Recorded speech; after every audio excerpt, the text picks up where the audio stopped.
নমস্কার বন্ধুরা, শুভলয় রান্নার ঘরে আপনাদের স্বাগত। আজ বানাবো আমি কড়াইশুঁটির ডাল। নিয়েছি কড়াইশুঁটি আছে এখানে ছোটো বাটির 1 বাটি, 2টো টমেটো, 2টো আলু, 1টা পেঁয়াজ, আদা রসুন বাটা আছে, জিরে গুঁড়ো, ধনে গুঁড়ো, হলুদ গুঁড়ো আছে ওখানটা, কয়েকটা কাঁচা লঙ্কা। প্রথমে আমি কড়াইশুঁটিটাকে একটু সেদ্ধ করে নেব, সেদ্ধ করে বেটে নেব। কড়াটা গরম হয়ে গেছে, দিয়ে দিলাম তেল, দিয়ে দেবো আলু। প্রথমে আমি আলুটা ভেজে তুলে নেব। আলুটা ভাজা হয়ে গেছে, আমি বের করে নেব। ফোড়নে দেবো তেজপাতা, 1টা শুকনো লঙ্কা ফাটিয়ে 2 টুকরো দালচিনি, 2টো লবঙ্গ, দিয়ে দিলাম কেটে রাখা পেঁয়াজ। ভালো করে পেঁয়াজটাকে লাল করে ভাজতে হবে।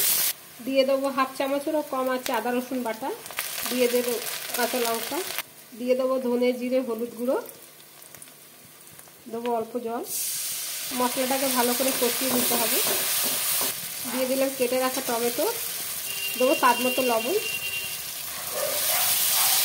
আমার মশলাটা বাটা হয়ে গেছে কষানো, দিয়ে দিলাম মটরশুঁটি বাটা, একটু মশলার সাথে কষিয়ে নেব।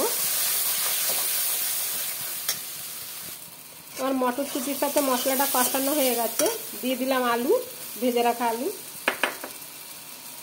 দিয়ে দেবো গরম জল। ঢাকনা লাগিয়ে 10 মিনিটের মতন ফুটতে দেবো। বারে বারে নাড়াচাড়া করতে হবে, নাহলে তলায় ধরে নেবে।